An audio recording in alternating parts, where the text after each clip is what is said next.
Shovel Knight is one of the greatest indie success stories in the entire realm of video games, and if you're not familiar with it, how's that even possible? Have you not noticed by now that Shovel Knight is in like every video game? He's playable in Runbow, Road Redemption, Indivisible, Blaster Master Zero, Indie Pogo, Rivals of Aether, Blade Strangers. Oh my god, he's so big. He's shown up in Azure Striker Gunvolt 2, Yooka-Laylee, Bloodstained. Oh my god, he's so big again. Some music remixes made it into Just Shapes and Beats, and the game Shovel Knight is on like every modern console, including the Vita and 3DS. This incredible tidal wave all started back on October 4th, 2013, when a random retro-inspired 2D platformer showed up on Kickstarter, back when that was still a relatively new thing. It blew past its initial financial goal, as well as all of its stretch goals, and well, the rest is history. A whole lot has changed in those last 6 years. Matter of fact, I did do a video on Shovel Knight back when it first came out, and taking a look back at it, yeah, a lot certainly has changed in the last 6 years. This was the best I can do at the time, I swear. Dude Views. Boy, can't imagine why that stupid name didn't take off. It took a long time to get here, but finally, Shovel Knight is fully completed. So why not we bookend that older review and take a look at the finished product. That's an idea that I can certainly dig. Well, for starters, now we have Shovel Knight Treasure Trove, a pretty appropriate name change to be honest. What initially was sold as being a simple, super solid throwback platformer influenced by the NES days, while also creating its own strong identity, has become, well, a treasure trove of content. So much has been added over the years, from minor tweaks to entirely new campaigns, and most surprising of all, it was free! Well, kinda. It's interesting, the price of the game has steadily increased based on the amount of content that's been added, but if you already owned the game, then you got all of it. That is way better than having to buy a plethora of DLC in my opinion. Whether it was digitally, physically, whatever, it was all yours. I bought my digital Wii U version back when the game was still $15, and sure enough, I'm good. So we now have 4 unique campaigns. That is a whole lot to go through, so why not we just rapid fire through these now, shall we?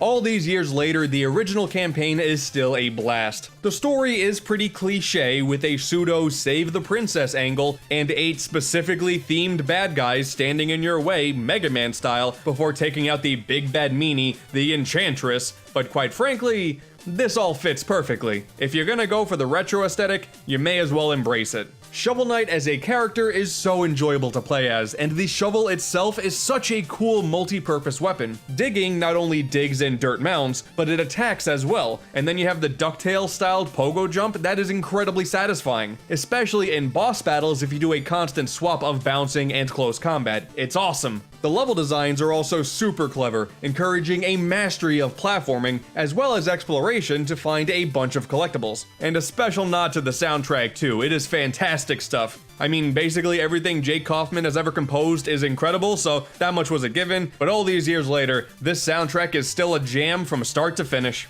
If anything though, as I replayed the campaign, I realized I'm not much of a fan of the relic system. Having all of these extra items to tinker with so you don't always rely on your shovel sounds really good on paper, but in practice, aside from contextual uses like the dust knuckles occasionally, I only ever end up using the fishing rod to take out items from underground and the flare rod for long distance attacks.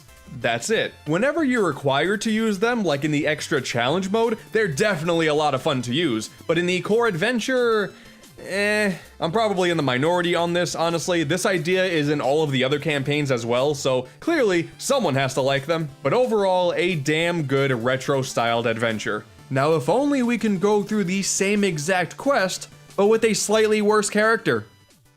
Well, one of these had to be the least interesting one. Taking place parallel to the Shovel of Hope story, it turns out that Plague Knight is plotting his own scheme to create a potion of unlimited power requiring essence from the other members of the Order of No Quarter, as well as Shovel Knight. And he partners with Mona, a simple minigame provider in the previous campaign, to get the job done. And this is the best part of these extra campaigns, by the way. The extra lore added to these seemingly minor characters is fantastic, and it only gets better from here. As a playable character, Plague Knight is kinda neat. He uses potions as his main attack, as well as a means to platform, and as you progress, you're able to gain access to potion modifiers that alter how they're thrown, how long it takes for them to explode, and even what happens when they explode. Similar to the relic system though, I feel like the game really isn't built around using most of these options. You sort of have extra choices for the sake of it. When you find one you like, there's really no incentive to change things up unless you're bored. Though the actual relic equivalent, the Arcanas, are a bit more useful, since your range of movement is a bit more reckless, so these ended up being more handy than I anticipated.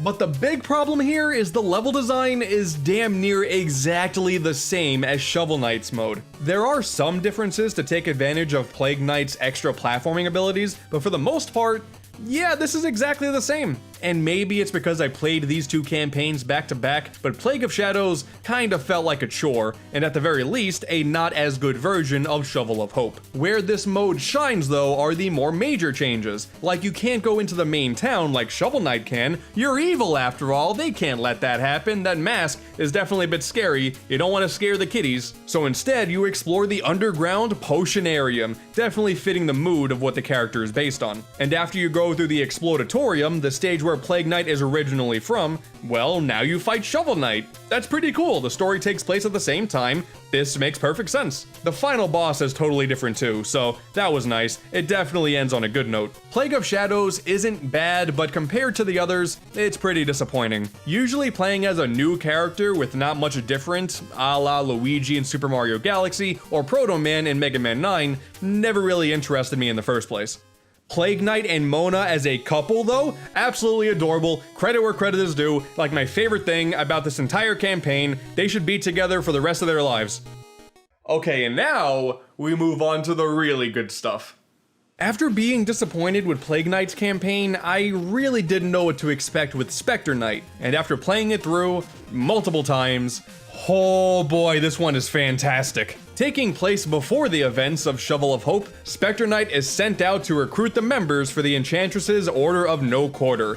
That alone is a pretty cool premise, but throughout the entire story, we get to see snippets of Spectre's life before dying. It turns out his real name is actually Donovan, and he used to adventure with his partner, Luan, and after a battle that left him wounded and his partner dead, the Enchantress offers to save him if he goes and recruits those warriors. It's a surprisingly deep and kinda depressing plot coming from the previous two campaigns, and there are plenty of elements that I still don't want to spoil, because if you haven't played Spectre of Torment yet, this entire thing is full of surprises. Right off the bat, the playstyle is very different. Spectre Knight can wall jump, break blocks under his feet by jumping, slash diagonally across a ton of different obstacles, and boy can this man ever skate. Because of these drastic changes, this means we also have drastically different level designs. They happen in the same locations for sure, but everything within them has completely changed. A bunch of new enemies were introduced, boss patterns have been modified, and the stage music has all been remixed. The soundtrack was pretty good before, I already said as much, but man, these Spectre of Torment remixes are way better than the originals in my opinion.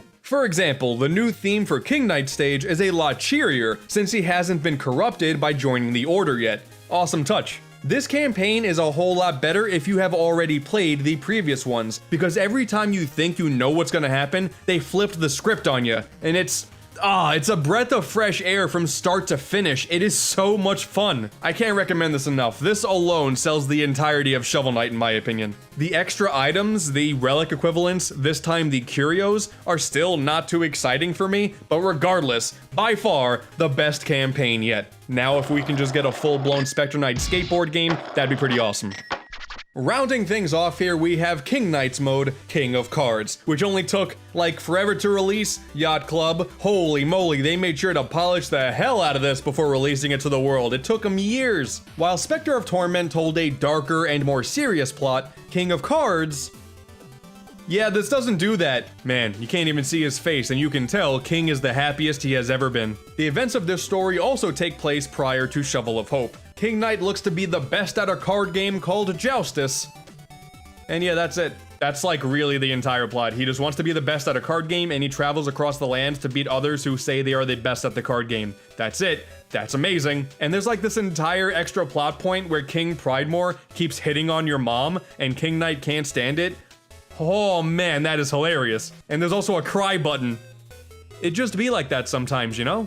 The platforming side of things take place in much smaller levels than in previous campaigns, and not all of them end in bosses. That's actually a really big difference from the previous modes. And your main form of attack is a Wario Land inspired shoulder charge, followed by a twirl to attack from above. And anything that's a reference to Wario Land, quite frankly, gets an A+ in my book. It is such a simple mechanic, but the way it's used throughout the entire lengthier campaign is quite frankly impressive. Better than any other mechanic in the entire Shovel Knight universe. And there's also like this bubble item that you gain later on into the adventure, and boy, did it ever come in handy way more than I would like to admit. I used it a lot. I really wasn't too great with this twirling mechanic, to be honest. And similar to Spectre Knight's mode, there are so many twists and turns that pop up if you're familiar with the original adventure. For example, partway into the game, there is a fight with Spectre Knight, where you fight against basically the playable version of that character, and then halfway through the battle, he transforms into the standard boss version.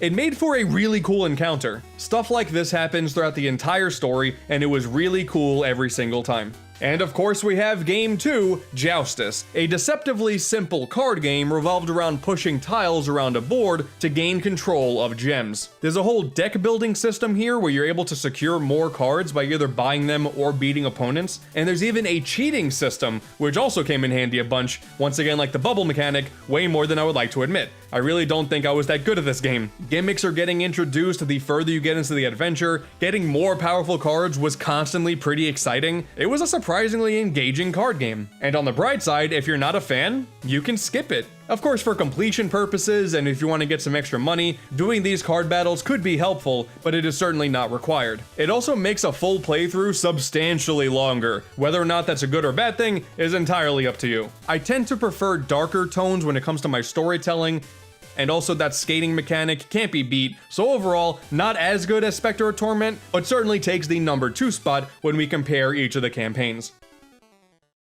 Oh, you thought we were done? They promised it 5 years ago. You gotta put in a practically full-on Super Smash Bros. Equivalent taking place in the Shovel Knight universe. Of course! You got a bunch of different stages, battle types, and playable characters exclusive to this mode, and a ton of unlockables. It's more so impressive than anything else. I'm not really a huge fan of it, honestly. I don't think Shovel Knight's playstyle really lends itself super well to something like this, but I can very much appreciate knowing that this game now has some relatively solid multiplayer offerings as well. Oh my god, and that doesn't even go over all of the minor things they added over the years as well. There's so much! There's a series of challenges for each campaign, as well as a New Game Plus mode that slightly modifies mechanics, a pretty humorous body swap mode, a bunch of cheat codes to mess around with. One of them changes every instance of the words knight and shovel with butt. That's amazing. Exclusive Kratos and Battletoads boss battles for the PlayStation and Xbox versions. The PS4's controller light bar changes colors when the in-game light flashes. The only time I ever thought the light bar was a good idea. And of course, we have the amiibo. I love these. By using them in the, of course, Nintendo versions, you'll unlock co-op play for Shovel of Hope, a customizable version of Shovel Knight, which is really cool, and by meeting up with Madame Meeber, incredible name, she provides awesome looking armor for each playable knight, extra challenge stages, and an adorable little fairy companion that mimics all of your actions and tries to help out whenever it can. This is probably the best part of the entire treasure trove. Having an exclusive Nintendo boss fight would have been pretty cool to compare with the PS4 and Xbox ones, but really now, I can hardly complain with the rest of the stuff given to Nintendo players. I think the incredible legacy Shovel Knight paved is undeniable. You can say what you will about the content of the treasure trove itself, but this simple little indie game has gone far above and beyond what people anticipated all those years ago. And simply by promising so much in its initial Kickstarter, and actually being able to follow through with it in a way that didn't piss off the entire fanbase, is something that Yacht Club Games should really be incredibly proud of. I don't know how so many developers get that part wrong, but damn it, they did it right. With great level design, fantastic music, a charming set of characters, and such a clever way of sprinkling in lore amongst 4 individual campaigns, being able to mess with the player's expectations in the process, man, there is just so much to dig through in this treasure trove, but this simply isn't quantity over quality. Time and effort was spent making sure that nearly every single element of this package is as polished as humanly possible. Yeah, Plague of Shadows isn't that great, but that is hardly a blemish on an otherwise fantastic platformer that easily belongs up there with some of the biggest and most influential indie games to ever release. And the future looks really bright too. Shovel Knight Dig looks super fun, there's a board game in the works, that's gonna be really cool, and no doubt Yacht Club is cooking up something that'll surely make a big splash, and you can bet that I will be there day one to see what groundbreaking game comes next. Couldn't help myself. Shovel Knight is by far the best example of an indie game success story. I feel like there should be no questions about it. And even though the world is filled nowadays with a ton of side-scrolling, pixelated, retro-inspired titles, Shovel Knight remains the cream of the crop. The fact that it made the PS4 light bar seem like a good idea, that's enough of an achievement on its own. Okay, but if we can actually get that Spectre Knight skateboarding game, that would legitimately be amazing. Okay, so many of you longtime viewers out there are well aware that when it comes to the Nintendo Switch in general, I don't really get to talk about it all too often. At least not in a super positive light, but today, I want to change that. I have basically dedicated a good chunk of my life to making sure no good Switch game goes under my radar. I'm checking the eShop regularly, and that's why I'm able to make those stupid eShop garbage videos, and will continue to do so in the future, because it's all in the effort to make sure I know where the good games are, and I gotta tell you, I have found a bunch of them. I knew I was in too deep when I made sure to add funds to my Japanese eShop account, because exclusive to that eShop is a version of Tetris that was on mobile phones way back in the day called Tetris Diamond, and I had to have it. That's when I knew I loved this stupid console way more than I thought I was going to. Since the Switch recently celebrated its 5-year anniversary, and the greatest game on the console, Kirby and the Forgotten Land, is finally here, I am probably playing it as you're watching this video. That is a safe assumption. I'm only slightly biased, I can also assure you that. I figured now is as good a time as any to talk about some of the great games that helped define my time with the console. These aren't all Switch exclusive, they're not even all digital exclusive. If you're a Switch collector, you have plenty of options there as well. I just think that when it comes to this specific set of games, not enough people talk about them, and that is a damn shame. I want to change that 100%. You could go ahead and call this a Switch hidden gem video, but that is a very cliche and overused term, even though that's exactly what this is. I don't care. I just want to talk about video games I really like, so let's go do that. Grapple Dog is the most recent game on this list, so it's really just been on my mind a lot, and man, this game was so much fun. Oh wow, a pixelated indie platformer, what a surprise. Alright, now listen, hear me out. In this game, you play as a dog named Pablo, and you have a grappling hook. And while I know many of you now are ready to buy the game just based on those facts alone, you will be happy to know that it is incredibly satisfying to control too. Grapple Dog really evokes a sort of GBA style with its art direction, something I don't think we see enough of honestly, and the soundtrack is really punchy and catchy too, especially the first world's level theme. Really good stuff, but man, it is all about that play control, and this game nails it. There is one central gimmick that is stretched across the entire adventure. You take your grappling hook, attach it to as many platforms as you possibly can, and swing about enjoying your day without a care in the world. And there are enough little tweaks and changes on a level-by-level basis to have you continuously growing your skills and getting better and better, making it a consistent reward from start to finish. Now, obviously, in the indie world, there are platformers left, right, and center, and many of them are good, don't get me wrong, but only few manage to come up with an idea and absolutely nail it with utmost confidence. This is one of those games. Momentum-based physics is always a great time when executed well, and the fact that you're a dog, an adorable dog, named Pablo, that you can pet when you're done with the levels because that entire time you were in that level, you were destroying a ton of robots? Yeah, man. Grapple Dog is an absolute win. So, rhythm platformers are not necessarily a completely barren genre, but for the most part, it consists of autorunners like Bit.Trip and Harmonite, but Mad Rat Dead set out to turn that genre staple on its head with an absolute in-your-face style, and damn it did it ever succeed. You see, rather than it being an autorunner, you have full control of Mad Rat at all times. moving, jumping, dashing, attacking, all to the beat of the music. It sounds daunting, but trust me, you will start off nice and slow, but you'll be pulling off the most ridiculous strings of combos and moves by the time your adventure comes to a close. It is so satisfying.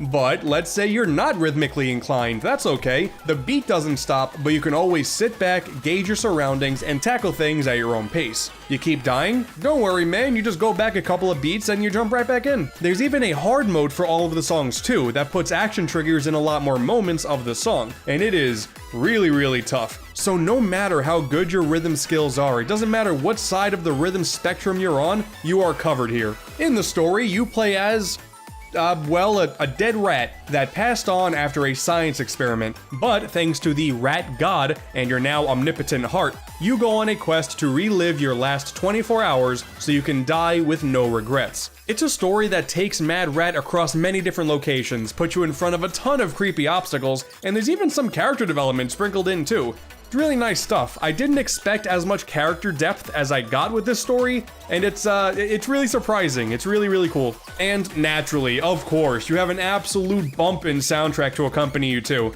The composers did not need to go as hard as they did, but I swear, as soon as the title screen pops up, you are treated to one of the catchiest soundtracks ever created, all the way until the final credits roll. Mad Rat Heart, Mad Rat Alive, Rat's Dream, all great songs. God, this entire soundtrack is so good. The art style is wild too. You have this blend of gross, grimy, sometimes genuinely disturbing, but also with so many bright and vibrant colors all over the place. Rhythm fans, platformer fans, rat fans, don't pass on this one.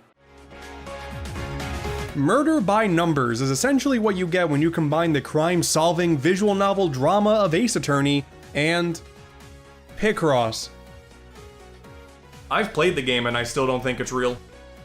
This is really one of those things that, as a huge fan of both of those initial franchises, this game hit my heart in a way that basically no other game had done before. In Murder by Numbers, you play as ex-actor Honor with her new robotic assistant, Scout. I will die for Scout, by the way, and as this brand new duo, you live through a bunch of murder mysteries. You talk to a bunch of suspects, you find clues, basically everything that you do in Ace Attorney. However, investigations, gathering evidence, all that stuff is completed with a Picross puzzle now instead of just receiving the item. That's it. That's basically the one main change, and I love it so much. It doesn't necessarily do either part of the equation better than the franchises that it's inspired from, but the stories are still filled with engaging characters, a few solid twists and turns as you near the end, all that good stuff, and the Picross puzzles are about as interesting as they can be, if not more so considering the designs you're going for are actually based off of the items that are relevant to the plot, and that little bit of context, it makes things a little bit more fun.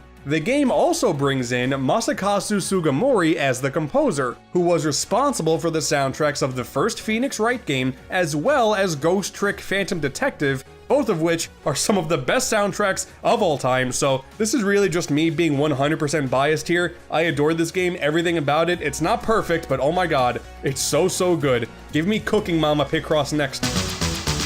Radical Rabbit Stew is a puzzle game where you play as a chef in space and you hit rabbits with a massive spoon and push them around a bunch so they land in these hot pots filled with stew that then jettison themselves into the sky. Hope you caught all that. Now, I know it might sound kind of twisted when saying the premise out loud, but counterpoint, the sprite work is really cute, so it's okay, I guess. I feel like this game is the product of trying to take a more action-y approach to something like Choo Choo Rocket. This is a tried and true puzzle game formula where the goal is clear, the objective is clear, it's just a matter of you doing all of the angles and planning in your head so you can make sure you get it done successfully. And yes, this is a concept that you can probably apply to like millions of games out there. Need I remind you, Nintendo Switch has games, but Radical Rabbit Stew stands out from the pack because of its incredible polish. All of that cute sprite work, squashes and stretches and bounces all over the place. It's very visually satisfying. Slapping the rabbits around as the one main gimmick is incredibly fun. Please don't take that part out of context, I beg of you. And then you finish a level and your little guy is like, yeah. And I don't know about this one, maybe it's just me, but the jumping into a level sound effect sounds like it was ripped out of the Super Mario World cartoon. That to me gives this game extra points. And plus the first boss is a puppy in a bunny costume. I think I've made my point. Oh, hey, look at that, another platformer. Oh wow, I guess Ant really likes platformers, huh? Don't even write the comment, I got you covered. Pumpkin Jack is what happens when you take the 90s cult classic Medieval, modernize the hell out of it, and make it the perfect Halloween game for those who miss the era of 3D platformers with a strong focus on combat. You are a pumpkin head on a big old body, you got a crow as your companion, you got a whole slew of weapon types to take down all sorts of evil spirits and ghouls, you got collectibles aplenty, the levels, while linear, are filled with a bunch of memorable set pieces, the aesthetics are perfect. Man, alright, I'm gonna be honest with you. I was not really that much of a fan of Medieval, you know, I loved the looks of it, and Sirdan as a character is really cool, but mechanically, it just never clicked with me. Pumpkin Jack handles things so much better in my opinion. The combat is super simplistic, but it's really satisfying just knocking out everything in your way. Oh, and dude, you got these little bits where you take your head off and like go down a hole, and you do a bit of puzzle platforming before going back into your body, and God, it's so cool. The adventure as a whole is a bit on the short side, which is my only real complaint here, so if there's a sequel by the time you're watching this, great. If not, that's okay. Look, Jack Dance. This is now your Halloween tradition. Thank you, you're welcome. Little known piece of AntDude trivia here. Years ago, I did a video on non-Kirby games by HAL Laboratories, the Kirby developers, and one of my favorites in that video was this mobile game, Part-Time UFO. I had figured at the time that the game would remain on mobile forever. So, when it randomly showed up in a Nintendo Direct Partner Showcase and shadow dropped on the Switch eShop that same day, oh, I jumped on it immediately. I needed more Jobski in my life. Imagine this scenario. You are a UFO equipped with a large claw named Jobski. God, Jobski, that's such a name. And you decide to take up as many part-time jobs as possible, all of which require lifting things. Well, you don't have to imagine it. That's what part-time UFO is. Helping a fisher gather a ton of fish, build up this stone structure in a specific way, stack cheerleaders in as tall of a formation as possible. All the typical part-time job affairs here, you know? It's just such a charming ride too. You get a bunch of unlockable costumes that change up your basic movement options. There are a ton of achievements on a stage-by-stage basis, as well as the game in its entirety. And with the Switch version, there's even co-op now. And dare I say, this is one of the most entertaining cooperative experiences you can find on the Switch. Now, this could just be a bias once again, but I was sold on this game immediately because one of HAL's games is no longer tied down to just phones, something I wish Nintendo did a bit more of, but with a Kirby bias comes a Jobski bias. I'm a fan. Now, if we can get all of the other HAL Labs developed games like New Ghostbusters 2 up on the NES Switch Online service, then you'll really never hear the end of it from me. AntDude truly only likes one thing. Toree 3D is what one would possibly call an anomaly in the grand spectrum of the Switch's eShop. What we have here is a game that only costs 99 cents, and the kicker is not only is it not garbage, it's actually really fun. First and foremost, you play as a little bird with sunglasses, shoes, and a backpack, and that alone makes it worth the cheap price of admission. But beyond that, we have a small set of a few levels that challenge you with going through them as fast as you can, while also collecting all of the, melancholy star items that you can. And that's it.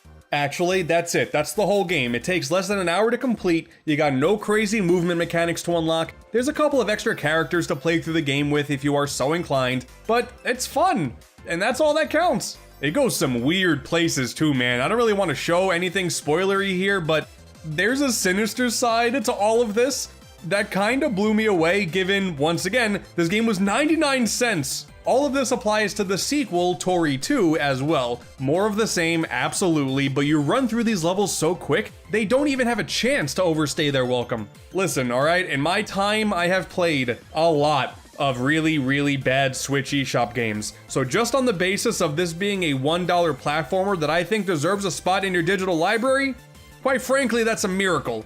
Just a word of advice, don't trust this thing.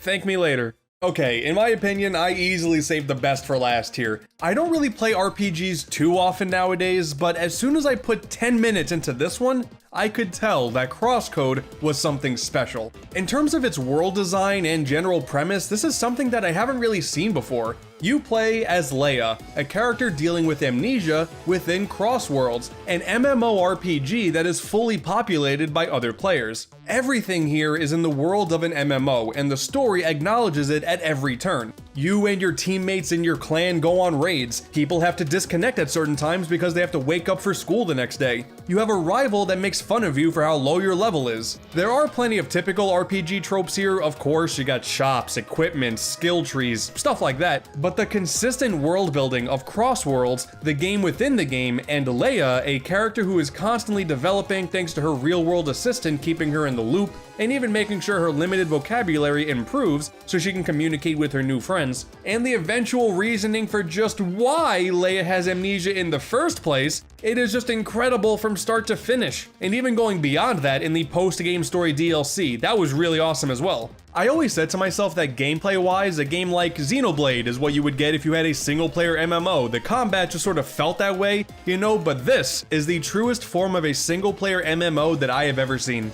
Oh, and yeah, the combat is so intense too, since you have access to both long-range and short-range abilities at any given time. Plus, you're dealing with environmental awareness for each character, since you can even chain encounters to up your rewards, even when you go on to the next screen. Oh, it's so good. The music is amazing, the entire cast of characters is so well thought out given the context of them being real-life people playing as characters in an MMO. The story was blowing me away by the end of it. I understand that I'm not much of an RPG guy around these parts. I don't really talk about them like at all, but easily, this has jumped up to being one of my favorite games in this genre ever. For those of you who are worried about diving into games that are far too long, I will say that the story took me a little over 30 hours to complete, so if super long RPGs aren't your thing, keep that in mind, you're totally fine. When it comes to the Switch version, there are unfortunately a few frame rate issues from time to time, which is extra unfortunate considering I don't think a game of this style realistically has any excuse. But at the end of the day, I cannot give CrossCode anything but the highest recommendation. I know I only scratched the surface here, this is an RPG, there's a lot I could go into, but trust me, this is one of the good ones.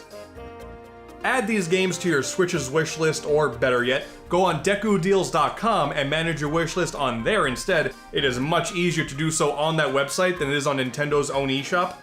Shouldn't really surprise anybody at this point, and add some extra variety to your Switch's overall gameplay experience. Congratulations to 5 years on the market, here's to 5 more, and now with that all being said, I'm gonna go back to Kirby now, so... Bye. So I've made it no surprise that I'm a big fan of indie games and I'm a big fan of the Nintendo Switch, and when those two things come together, oh boy, I got a lot. You guys have a... there's a whole lot of games to choose from there, boy. It's also no surprise that I'm a big fan of platformers. I've talked about a bunch on my channel, and believe it or not, I actually play a bunch not on the channel, and I figure, hey, now's as good a time as any to talk about them. It's very easy to look at a pixelated platformer and think it's just a run-of-the-mill kind of whatever NES clone, and then you move on with your day, and that's about it. But believe it or not, there's a whole lot of them that are awesome that not a whole lot of people play, which is very upsetting, and I'm hoping to change that today. We're not going to talk about a lot of the heavy hitters like Shovel Knight. Ooh, what a crazy hidden gem that is. Nah. I have built up quite the list of pixel platformers on the Nintendo Switch, and I'm going to talk about 20 of them today, so let's go.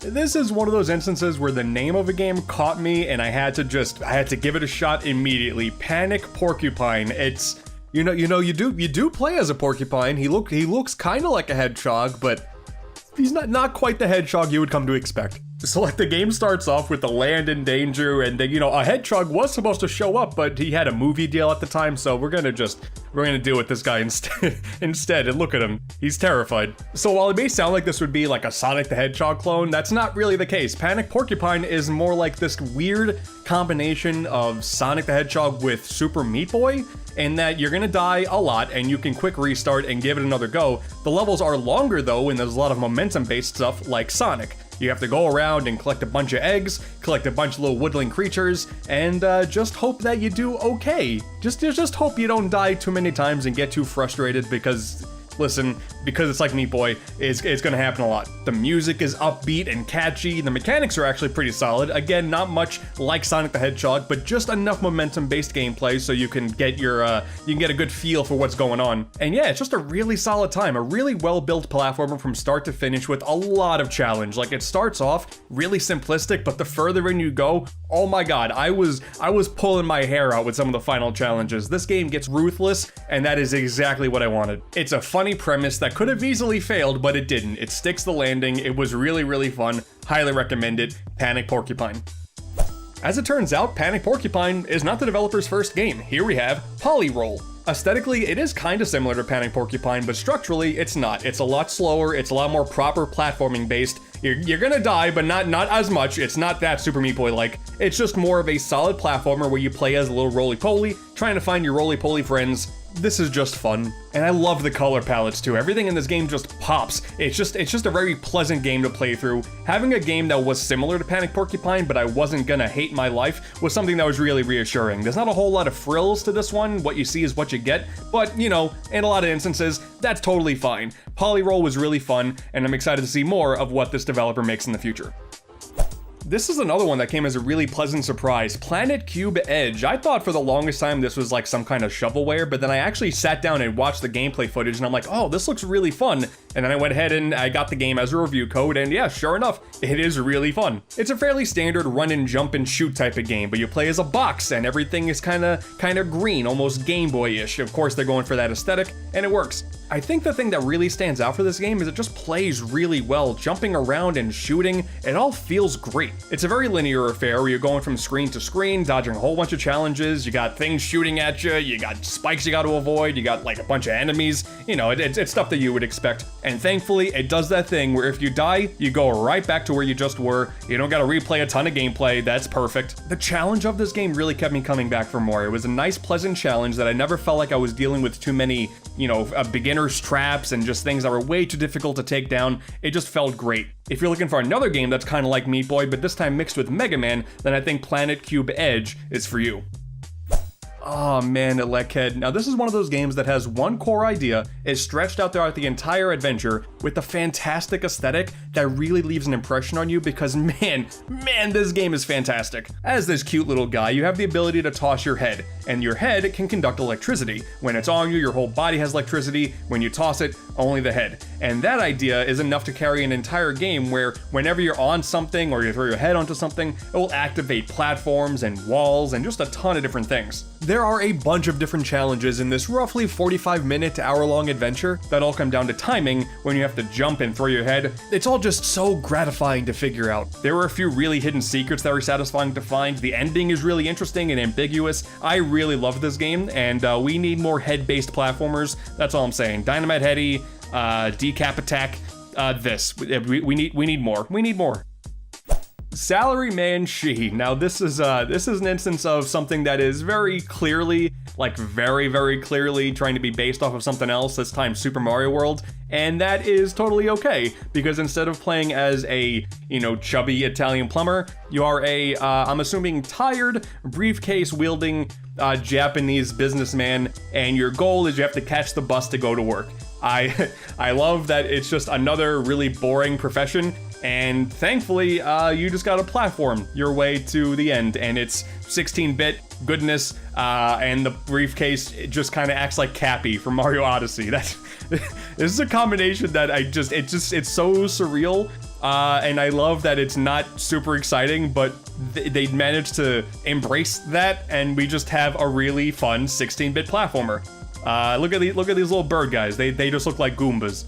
I love it. It's not even trying, but I am totally okay with that. Oh man, and don't even get me started on the giant electrical frog jump scare. Oh my goodness, this is terrifying. I just wanna do my taxes. Oh, Bat Boy. This game was so damn cool. I would think the easiest way to compare this is it seems more like a Shovel Knight-like. Now, I know Shovel Knight was based off a lot of different properties, and this is kind of like that too. It's just that structure, you look at the world map, you look at it, instead of it being knights, like how Shovel Knight was, and you just have a bunch of athletes, then yeah, there are a lot of comparisons that can definitely be made there. You play as this high school kid who's a baseball athlete, all of your friends get taken away by a mysterious evil, and you platform throughout all of these wondrous lands and take out a bunch of pigs? Sure, the pigs are kind of cute and I like killing them, and that's how you save the day. And you got a little bird companion who won't shut up. As you beat the levels, you're consistently learning new mechanics. Every single time there's just something new, like, oh wow, I can do this now, and I can do this now, and I can throw my bat out, and now I can bounce off of things this way. You're constantly growing as the game goes on, and there are some challenge levels that do really test your skills. If there were any major downsides with this game, it would come down to the music. I don't think it's all that memorable. It's kind of atmospheric, more than something you would expect from a game like this, but it's fine. Otherwise though, this is just a very sound, modern 8-bit platformer with a ton of really cool mechanics that goes on for a couple hours, has a very steady challenge curve, and a satisfying ending. That's all I really want from a game like this, and this game delivers on all fronts. Really a big fan of Batboy. This is one of those instances of love at first sight. When I first saw this trailer, I knew it was going to be special, and then I played it, and sure enough, this game is fantastic. I would go as far as to say this is the best Mega Man-like ever made. It's almost like this crazy combination of a bunch of different Mega Man types. It's structured like classic Mega Man. You have 8 different levels to choose from right from the very beginning. It has the atmosphere of a Mega Man X game where the threat is way larger than you would expect it to be, and even though the graphics are kind of cutesy, there is definitely an edge to everything. It plays a lot like Mega Man Zero because there is a strong emphasis on close combat, and oh my god, it feels incredible. And this one may be a bit of a stretch, but even kind of like Mega Man Battle Network because you have customizable chips that you can purchase back at the home base. And every time you finish the level, there are more chips for you to mess with, and man, it's just so much fun to see what works, because when you find out the loadout that works, you feel unstoppable until you get to the boss fights, and then you get stopped, but it feels like such a damn good challenge because the combat feels so good, and the music is fantastic. Dude, I can't even really like put into words in a short amount of time just how much I love this game. Oh dude, there's a grappling hook. I almost forgot. There's also a grappling hook. It's not very often when a game like this feels like the perfect package where it nails every single thing it's trying to do and then some, but Gravity Circuit, yeah. This game definitely succeeded at that. I recommend every game in this list for sure, but you would be foolish if you're an action fan to miss out on this one. So we're going to change things up a little bit and go retro, because even though this is an old game, it is still a very special release. Clockwork Aquario. The story behind this game is that it was developed by Westone, a company that developed a lot of Wonder Boy games back in the day, and this game right here was developed for the arcades back then, but it was cancelled. And for years, while it was thought to be lost, it is lost no more. The game is readily available, and it is a lot of fun. It is a classic arcade-styled game, so you gotta expect a lot of quick challenges, you're gonna be dying a whole lot and starting up a whole bunch of new continues. It is very arcadey, but I mean, just look at it. The style is incredible, and it's easily comparable with some of the other games that we've talked about today. You got bright, punchy graphics, you have a mechanic where you can lift enemies over your head and throw them at everything else. It's a simple idea, try and get as many points as you can, maybe try and do a no-death run. This is classic arcadey goodness, and it is so awesome that this game has been preserved for easy access. But if you're cool with that, and you're cool with the idea of trying the game over and over again to just better your runs, then this game, definitely recommended. We're sticking retro here, but this is another game that I'm going to assume a lot of you guys haven't played, and damn it, you really should. Gimmick Special Edition. So this is a classic NES game that only released in Japan and Scandinavia back in the day, which is a very odd combo. But once word was starting to get out about this game during the retro boom a few years back, I really noticed that this game is incredible and a hidden gem that we really missed out on, and it is so damn cool that it's available now. Essentially, this is an NES platformer you play as a tiny little green guy, and it has physics, which for an NES game is mind-boggling. Like, you have the ability to summon stars over your head and chuck them, and then depending on how fast you're moving when you throw it, if you bounce the star off of certain slants, like, it'll bounce with proper physics, which, sure, for modern games, kind of whatever, of course it does, but for an NES game, that's insane. The game was developed by Sunsoft, and if you know anything about them, how they developed NES games back in the day, there were no slouches when it came to graphics and music, because holy cow, this game looks fantastic, and it sounds incredible. Like, there's this bit in the first level where you walk through this water tube just to watch fish going around you, and it's the only part of the game that's like this, and it's just meant for the graphic designers to show off. I love that. Yeah, and the soundtrack's incredible too. Like, it feels great, it sounds great, it's very challenging, and thankfully the special edition does have a rewind feature. Always love that for classic games. And I just don't want this game to go back into the archives of being some crazy hidden gem. Gimmick deserves to be played. It is awesome, awesome, awesome. And I'm kind of cheating on this one because it's not released yet. I thought it would, but it's not. The same developers at Sunsoft also made a game called Trip World for the Game Boy, which is fantastic, and that's also coming to Switch. I just thought it would be out now, because what's incredible about it is it's not only a Game Boy game, it's getting colorized for the first time ever, thanks to Limited Run. That is awesome. Maybe I'll talk about this again once that game releases, but man, it's so good. It's pretty short, but it's a magical adventure from start to finish. Gimmick and Trip World. So good. Sunsoft back in the day, they were killing it. Pom Pom, the Great Space Rescue. There are so many games out there that mimic the 8-bit and 16-bit styles of the NES and Super Nintendo, but very rarely does a game come out that tries to be Super Nintendo styled. But rather than have it being a game based off of using a controller, it's like a modern interpretation of a Super Nintendo game that uses the mouse, like the Mario Paint mouse. I was sold immediately. This little mouse dude is always moving, and you have the ability with a whole bunch of items as well as a cursor to place things down to make sure that he survives on his adventures. And that's it. I mean, that's like the entire premise of the whole game, but they add so many different items that you can use. The art style is incredible. It has really charming music. It is hard as hell. Oh my god. Maybe I'm just not that good at it. That is totally fair. But I just admired the ambition of a game developer trying to make a new Super Nintendo mouse game. That's awesome. If you play the game on PC, of course you have an actual mouse that you can use and it feels super accurate, but on Switch you can use cursors or gyro, and it still feels really good, just there may be a little extra challenge there. Whether you play it on Steam or on Switch, you're in for a really good time with this one. I cannot believe the Super Nintendo mouse was a thing, and they barely made that many games for it. This remedies that. Love this game. Beanie.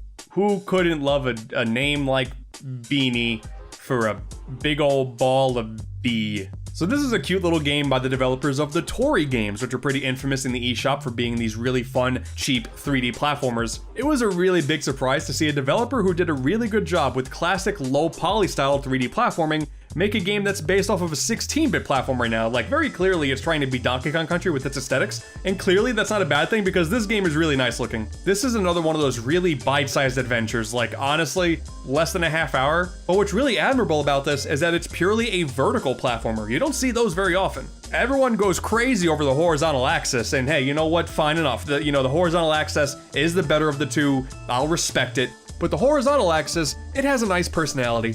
Like, what you see here is what you get. Just keep going to the top and getting to your beehive, and eventually you'll beat the game in no time. It is worth completing though, because this game also kind of acts like a segue into the next game that this developer made, Super Kiwi 64, and it does so in a way that kind of blew my mind, honestly, which I did not expect from a little cheap game like this. I've said this before, but Ciactro, this developer, they're not making anything gigantic, but even still, they're a developer worth keeping your eyes on. You got a big old supporter of Beanie in me. Alright, we can keep this one short and sweet. Donut Dodo. This is a modern take on a classic Donkey Kong styled arcade game. You have a bunch of single screen levels. There's a giant dodo that keeps trying to kill you, and you have to collect a bunch of donuts. And then you can get the big donut. You got to avoid crazy enemies like the mouse and the toilet, and that's just a Pac-Man ghost. The music is intense and blood pumping. And there's also this really awesome mechanic where if you get one of the donuts, you'll see another one on the screen start to glow. To maximize your points, rather than just going for every donut that you see, keep going for the glowing one. If you go out of your way to get a glowing one, another one will start to glow randomly, and just keep doing that. You can accrue some more lives that way, and after a few playthroughs, then you know the levels by heart. And it's just a really fun and wacky arcade game. I love this so much. There's not much more to it. Like a single playthrough, you're meant to go through the same game loop of like 4 levels twice. It takes 15 minutes if you can survive. But yeah, this game does exactly what it needed to, and it filled a void that I didn't know I had. Much love to the Dodo. He's just trying to, I don't know, protect his giant donut. Who cares, man? Just get the big donut. You're a chef. You need the donut by any means necessary. That Dodo will be just fine. Nothing bad ever happened to Dodos. On a similar note, here we have Annalynn. This is basically what happens when you take an arcade Pac-Man styled game, but make it a platformer, which as someone who has always loved both of those things, yes, this game turned out to be fantastic. Dude, it's just like instead of 4 ghosts, it's 4 snakes. You play as this adorable little girl, or exclusively in the Switch version as Anton from Anton Blast fame. That's awesome. And the level ends when you collect all the coins. You can get this big red gem, and then all the snakes go blue and they get scared. It's just Pac-Man. It's just a Pac-Man platformer. That's all. That's all it is, and I don't care. It's awesome. awesome. I can't not mention the music too because it is incredible. There are a few tracks specifically, like the boss track, and I think it's the Lava Factory is what it's called, that are just stellar. It's a longer game than Donut Dodo. It definitely will take about twice as long, but then you get this random mode later on where the level order is, in fact, random. But there's also this minecart bonus segment that pops up that's only exclusive to this mode. There's a bunch of achievements that reward you with different palettes for your characters. It's just, man, I keep coming back to this game. If I don't know what else I want to play, I will just do a run of Annalynn and I'll have a great time. If this begins a trend of having brand new games that are just based off of classic Namco arcade games, I am all for that because that sounds incredible. The more the merrier. This one's also kind of cheating because I'm talking about 3 games in one. Love, Kuso, and Love 3. All 3 of these games are basically identical, and on top of that, Love 3 includes all of the levels from Love and Kuso, so you may as well just go with that one. But this is just one crazy, seamless platforming gauntlet, with the main gimmick being you have a set number of lives, and the ability to set your checkpoints whenever you want. Since these games are incredibly challenging, you can't expect them to be on the shorter side. They only go on for about like a half hour to an hour or so. But I love the simplistic aesthetic, and I think the gameplay mechanics are just perfect enough that they make a game like this that is just super challenging. I guess I'd also kind of like Meat Boy because you're gonna die a whole lot. It makes it just a really fun, complete package. I'm pretty sure at the time of this video, you can still purchase Love and Kuso individually, but realistically, just pick up Love 3. It includes all of those levels, makes it a much beefier game. If you want a game that's just meant to test your skills and put yourself to the challenge, and then hey, you never know, maybe you can go for a deathless run in this game too, then Love 3 comes highly recommended. The way I was pitched Wonderling is exactly how I'm going to pitch it to you. Imagine a game that takes place in the world of a Mario-styled game where there's a hero meant to save the day, but instead of playing as the hero, you play as the Goomba, and it's a level-based auto-runner. I know auto-runners tend to have a big stigma with a lot of people, but trust me, this is one of the good ones. In this game, you can only do one thing, and that's jump. Your little guy is just going to keep moving until he hits a wall, and then he's going to turn around, and then he's just going to keep going. There's a lot of shiny things to collect. There's often a lot of gimmicks, like these wings that'll let you fly a little bit. There are hidden treasure chests that really test your skills. You can customize your guy to the fullest extent, and I love this. I don't know, I really like it where you can just get little items that just make your guy look a little different. Even as stupid as some of these things are, I think it's an awesome little unlockable. But yeah, this is a game that I just did not expect to like. I'm not that huge into auto runners, but thankfully, since this isn't one of those endless runners, and the levels are really well designed, yeah, I really enjoyed my time with this. It helps that there is also a lot of content. There are many worlds with many levels, and then they made DLC with even more levels. Like, you get a really good bang for your buck with this one. There's also a handful of cutscenes with this witch character and like a cow who's filming the whole thing, and it's I don't want to spoil some of the dialogue, but it's worth it to go through all the cutscenes. It's kind of hilarious. Another one of those games where you're gonna die a lot, but you're gonna keep saying one more try, and hopefully if you're not tired of that idea, I gotta tell you, this is another one that you definitely need to play. Moonleap. You know, you want to talk about a game that really went under the radar. This is one of them. I cannot believe that nobody was talking about this because this is really fun. You play as the son of the moon and you're on a journey to save a whole bunch of shooting stars that fell to Earth. And thankfully, you do so with a whole bunch of puzzle platforming stages. The main mechanic is as you jump, things in the world will change. Everything has 2 different states. If you jump, spikes will appear. If you jump again, the spikes will disappear. Figuring out not only when to time your jumps, but where to time your jumps to do some actual platforming was a really fun challenge that I had to spend a lot of time thinking about for some of the later levels. I can't speak for everybody out there, but if you look at the rest of this video, I talked about a lot of platformers that were more on the action-y side of things. It was really refreshing to find this platformer that has a really cool aesthetic, that was slower paced, and it really tested my mental capacity. If you just book it from start to finish and you're a real smart guy, it's not going to take you all too long, but I can tell you, if you're not all that bright, like this guy, like the guy pointing at himself behind the microphone, then yeah, it's going to take you a decent bit, but a couple hours and then you're done. It does a good job satisfying that puzzle platformer itch. Plus the entire moon theme and like the sound effects and some of the enemy designs and everything just has this odd, eerie vibe that I adore. Like everything about this game I think is fantastic. And get it, Moonleap, it's because you're a moon that does a lot of leaping. I figured that part made sense, I just wanted to say it before we moved on.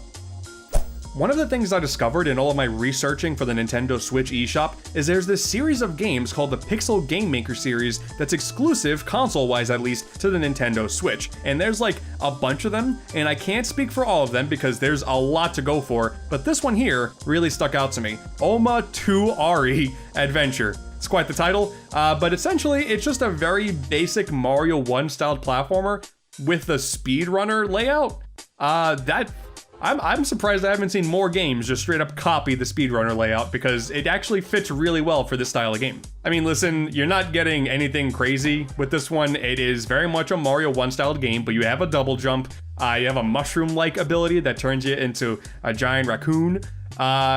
There's some water levels. You got Goomba and Koopa little guys. This is nothing mind-blowing, but something about just having the screen layout made me really want to play it, and I'm glad I did. It's a pretty short game, it's not even all that challenging, but seeing the timer at all times, I gotta tell you, that really made me want to go back and just try and better myself, because it's just right there, staring at me at all times. And I mean, that Oma 2 Ari title, that's pretty on the nose. Like, it doesn't mean anything. It doesn't mean anything. There's nothing in the game that refers to what that's supposed to be, but it's fun. It's a fun game. I wanted to mention this game too because it's part of the same Pixel Game Maker series, and like, when else am I going to talk about it? Cham the Cat. This is just like, it's just like Super Mario Land for the Game Boy, but you have a whip. That's it. Like, this is one of the things I really like about the eShop, and I've talked about this before, but I love these really cheap experiences that are not meant to be mind-blowing, they're just fun little games. Like, sometimes that's all I want. I don't want to spend $20 to $30 on every big game on the eShop. Sometimes I got a couple of bucks and I'm like, hey, this game has a cute art style, I'll play it. And then I play it, I'm like, that was a game. That was indeed a video game that I just played. And I think Cham the Cat Adventure fits that mold perfectly. I gotta do some more digging into the Pixel Game Maker series to see if anything else is worth a damn, but so far, 2 games, not bad. Not bad at all. Why yes, I did in fact want a classic style platformer where you play as a big muscly timber man, or also just a big old bear, and you gotta save your big old bear wife from the evil people. Yeah, you know, finally. I'm pretty sure this is one of those games that came from mobile phones, but even with that typical stigma, this was just a really solid platformer. Like, the aesthetics, the sprite work, the music, it's all pretty good. It's not anything that's gonna blow you away, it's just a really solid time. You got a bunch of letters that you gotta collect, like Donkey Kong Country style. They spell out the word timber, that's kind of cute. Every so often you run into these arcade machines that have a mini game of like what is essentially the previous Timberman game. It was all about just going left and right and just seeing how much of this endless tree you can chop down. Like, that's just a mini game in this one. You can buy that original one if you want, but it's kind of just in here now. I especially think it's cute and charming how the checkpoints are like these Wi-Fi little signs, and you take a selfie, and that's the checkpoint. Oh, this is one of the games, man. This is one of the games. Like, listen, all right, maybe it's just because I have a huge platformer bias, but I just like platformers, man. And I think all of these games are good. You got some games that I talked about, like Electhead and Gravity Circuit, that I think are just phenomenal and definitely go on the highest of highs when it comes to recommendations. But I just like picking up any of these platformers I can and seeing how every single person does things a little bit differently. I'm not looking for every game to blow me away. A lot of times I just want to say, hey, this platformer is a little bit different, let's give it a shot. And I hope with this video, with this list of games that I carved out, you discover a few new favorites. And the thing that's crazy is I actually have a whole lot more pixel platformers that I want to talk about. So if you like this and want to see more, let me know. I can easily crank out another couple of these because, oh my god, Nintendo Switch has games. Thanks for watching. Go and save the big bear wife. Go and check out Trip World when that eventually comes out, because that will be a really fun time. Buy Gravity Circuit, absolutely. And solve Panic Porcupine's panic attacks. I mean, I think that's a pretty good motivation right there. Down with the Mafia. Oh boy, this game is so... Oh, hello. I didn't see you there. I can't really see much with these sunglasses on. A Hat in Time is another one of those games that came to us via Kickstarter. This project getting funded over 4 years ago, reaching roughly 10 times its initial goal. It's impressive stuff, but Kickstarter games have burned us over the years. Many of you are well aware, and honestly, I never gave this game a second glance. I knew it existed, but I never played the demos, or even watched any of the trailers. And full disclosure, Gears for Breakfast sent me a copy on PC, and going into the game knowing basically nothing, it was honestly pretty exciting. A Hat in Time had a lot of hype going for it, and I personally adore 3D platformers, so I had to check this game out, and let's see if it lives up to the hype. I'm not taking this stuff off. Hat in Time tells the story of Hat Kid, a space-traveling girl who is, quote-unquote, hecking cute. On her travels back home, a member of the Mafia, yes, the Mafia, breaks into her ship, jettisoning the hero out towards the planet, as well as busting open her safe and scattering her fuel reserve of timepieces across the different lands. And, well, that's it. It's a super simple plot, and for a platformer that is based on collecting things, that's really all you need, a thing to collect and a reason to collect it. You do eventually get into a bit of a kerfuffle with this mustached girl named, Mustache Girl, but I don't want to spoil all of the surprises here. What's important then is to have a wide range of characters to interact with to keep things interesting, in spite of a bare bones plot. And hoo boy, yeah, Hat in Time has plenty of that. Hat in Time has 4 main levels, though they're actually called chapters, which is a much more appropriate description. Each world not only provides you with a new location to explore, but completely unique subplots, characters, and even playstyles. The first area of Mafia Town features a large town to explore with a wide array of Mafia shenanigans to get yourself into. And immediately after that, Chapter 2, Battle of the Birds, throws you into a movie studio in the middle of 2 bird directors fighting amongst themselves for cinema supremacy. I think that's a bird, at least? After an opening mission, you then get to travel between both sets. Which one you want to go to first is up to you. You get to perform in their movies, and getting higher ratings plays a factor into how the final act plays out.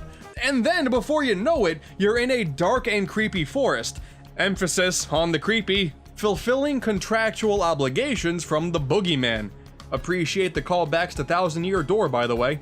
And lastly, the 4th chapter is an open world area where you can tackle any obstacle you want in any order that you want, with plenty extra collectibles along the way for you to discover on your own. Aside from the concept of having a large area to explore, no 2 worlds feel alike, and this can even be said within single chapters. In one act, you're beating up the Mafia, which is still, that's just funny to me. And then in another, Mafia Town has been overflowed with lava and it's up to you to fix it. But before that, you enjoy a more peaceful, rainy atmosphere. And oh man, one of my favorites, there's an act where a murder happens on a train. Major Paper Mario vibes again here, by the way. And all of the detectives on the train are crows. A murder with crows. A murder of crows? I'm just really mad at how clever that is. Hat in Time keeps things fresh constantly in a way that 3D platformers don't typically do. Many GameCube and PlayStation 2 era platformers that this game is clearly taking inspiration from typically have a core idea and stick with it all the way through, fleshing it out as much as they possibly can. But you never really know what this game is going to throw at you next, aside from some really solid platforming, and that is awesome. So variety within worlds is definitely there, but how does the game play? Oh my god, it's so good! There is one core element to Hat Kid's control that makes her one of the most enjoyable characters to control in any 3D platformer, in my opinion. The combination of a dash, which can be used in midair, not unlike Super Mario Sunshine, and the ability to jump out of it, allowing you to land precise jumps no matter how fast you're moving. When in some of the game's larger areas, being able to just flow free without any feeling of restraint, oh, it feels amazing. You of course got a wall jump as well, and on top of that there's an unlockable grappling hook, adding in some more control options. But that really covers her moveset. The game doesn't overcomplicate things. Just a small handful of different core abilities used in a variety of different ways once you start piecing them together back to back. As for the main gimmick, well, that's where the different hats that you can create by collecting yarn balls comes into play. Each one gives you access to a special ability. For example, the sprint hat lets you run, the ice hat lets you turn into an ice sculpture to pass by some obstacles, and oh man, I absolutely love the Dweller's Mask. This one lets you access otherwise inaccessible platforms, and it gets used really well later on in the game. Some of the platforming that you do with it really adds to that sense of flow I was talking about. And there's also a couple of badges that you can purchase too from this creepy, glitching looking fellow. These change up things slightly as well, like allowing you to collect items from slightly further away. Or you could just give Hat Kid a scooter. God, this game is so hecking cute. Oh yeah. There's also a text adventure on your spaceship where you play as a corgi, and you know what? Just go for it yourself. It is really worth it.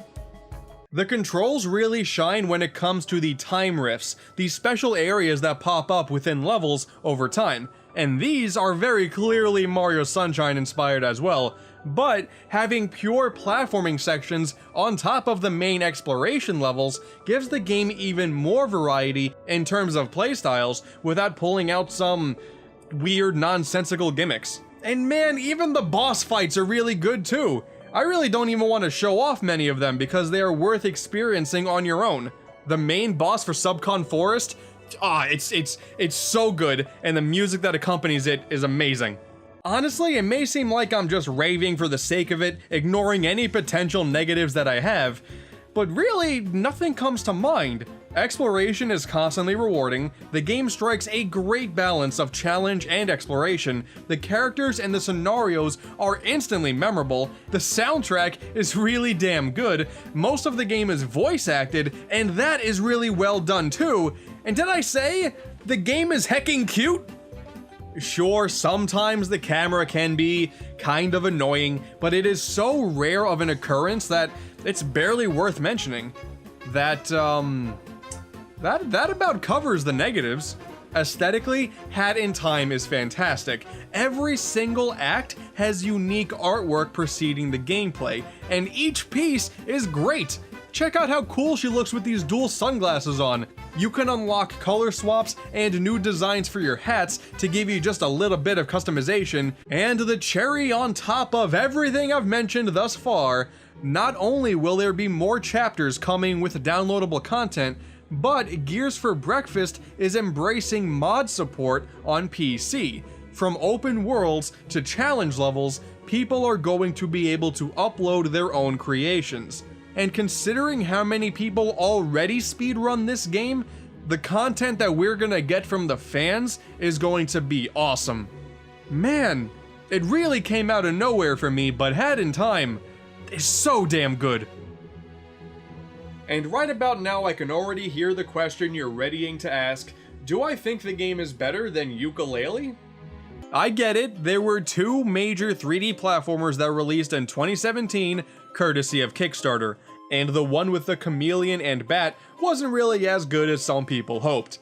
To answer the question, yeah, I liked Hat in Time a whole lot more, but I liked Yooka-Laylee too. The 3D platformer genre is all about variety, and if we want that genre to have the effort put into it that we claim that we want, you can't just automatically dismiss one once another one comes out. Crash Bandicoot came back from the dead, and we are on the cusp of Super Mario Odyssey. If you ask me, that's a pretty good year for 3D platformers. Now all we need is Spyro. Currently, it's a little bit tough to say where this game stacks up compared to the other great 3D platformers of multiple time periods, especially with more content coming, hopefully shortly. But at the moment, God, this game is so good. At the end of the day, rest easy, Kickstarter warriors. A Hat in Time is nothing short of fantastic. Now, if you excuse me, I'm gonna go back to the game. Dude, Cocoon. This game was ridiculous, man. This is one of those games that's really better the less that you know going into it, so I'll keep what I say very minimal. You play as this little bug dude, and you're carrying orbs around you at all times, and these orbs contain worlds, and you just pop them down, and then, hey, look at that, now you can jump into the world. If that didn't sell you already on the game, I don't know what will, because this game is incredible. The amount of mind-bending puzzles that come from this game because you are balancing multiple worlds at a single time, the aesthetics, like the visuals are fantastic, the sound design, like oh my god, this game has some of the best sound design of any video game I've ever played ever, and the ending sequence is so satisfying, and the kicker, you can probably knock this out in a single playthrough if you wanted to, it's only a few hours long, that's perfect. Dude, it's so good. If you like puzzle games and you like what you see, don't look up anything else. Just stay with the knowledge that it's really good and jump on in because man, this game is awesome. And not enough people gave it the recognition that it deserved. Similarly, on the topic of puzzle games, Viewfinder. I don't know what it took to technically make this game possible, but it's insane. I have no idea what the programming had to have been to figure out how you can take this photograph and hold it up in front of you, and then you press a button, and then it's real life. And like it understands perspective and how the distance and what it should be in front of you. Like I don't understand, but it just works. So naturally, as you would expect, having a multi-hour long puzzle game with this one core idea, it's awesome. It ramps up at a beautiful pace, and there is a story that is trying to be told with these audio logs that you can listen to, and like it's kind of neat. And there's like a cat that has like, it's like kind of transparent, and that's really cute. You can pet it, but I'm here for the puzzles because the puzzles are just awesome. Never once did the core idea of taking a photo, putting it in front of you, and then it becomes reality ever get old once. You may have already played a ton of first-person puzzle games out there because man, there are many, but this is easily one of the best. Dude, I was so blindsided by Pseudo Regalia, it is unreal. If you just take one look at this game, you might not expect a whole lot, you know, hey, it's a platformer with some Metroidvania elements, and it's low poly. Wow, but no. Okay, it turns out that secretly, the person who was developing this game created one of the most fun characters to ever control in any 3D space ever. And the game is less than $10. And the beautiful thing about this game, that's really it. It's a Metroidvania with incredible controls in a 3D space. That's all you need to know. It's awesome. You're sliding, doing these crazy jumps. The wall jump feels so good. You got combat that actually has a good snap to it. And when you hit enemies, it just feels really powerful. You're getting upgrades all the time. I will say there are a few parts that are a little bit too ambiguous, so I got lost. Maybe that's just because I'm an idiot. I don't know. Once again, the game was less than $6. I can't fault it too much. Some things are definitely going to have to be ironed out if there were to ever be a sequel, but hey man, what's here? This total surprise of a game that's only a few dollars, that's not on consoles yet, but damn it should. Pseudo Regalia, man, the 3D space has been in video games for so long, and now we have one of the best characters to ever play in that 3D space. That's insane. And it's less than $10. That's nuts! How many people even know that Bit.Trip Runner exists? It's a damn shame this game didn't get marketed more because, like, it's a brand new runner game. That's probably the best one. It has music from every single Bit.Trip game, even the ones that weren't Runner. It basically has the entirety of Runner 1 within it. There's a level editor where you can share levels with other people online. There's new mechanics. It doesn't do anything crazy like Runner 3 did. Like, it's a new Bit.Trip Runner game, and it's awesome. If you have somehow never played this fantastic seminal rhythm platformer series, then yeah, definitely give this a go. The rest of the games are fine. I actually love the entirety of the main Bit.Trip games, and Runner 2 and 3 are kinda cool, but Runner, it keeps the basics, it keeps the art style the way it should be, with just a ton of content. This is a love letter to the entire franchise. And like Pseudo Regalia, the only problem is it's not on consoles yet, but damn it, if you have a way to play it, you still should. All I had to do was play as the main character in Gravity Circuit for like 2 seconds to be like, okay, yeah, this game's gonna be really good. There is zero hesitation in my voice when I say that this is the best Mega Man-like ever made, and I don't know if it can be topped. This game is so much fun. It is Mega Man in concept because the whole world is filled with robots, you have multiple stages to go through, it's a lot of high action, fantastic soundtrack, but the play control, it's a lot more similar to Mega Man Zero. It's a ton of close combat. You're dashing around, you're punching things, you're kicking things, you're doing these crazy combos and wall jumps all over the place. It is so immensely satisfying. The worlds are really big, but don't overstay their welcome. There are collectibles all over the place if you want to save some people. The urge to replay every single level is so strong just to perfect your runs. And hell, the story ain't all that bad either. It's a Mega Man-like, so they really didn't need to worry about it, but what's here is really cool. If you're into modern games with a retro aesthetic that also doesn't have the insanely hard difficulty curves that you would expect from some retro games, then yeah, Gravity Circuit, I would argue you really can't do that much better.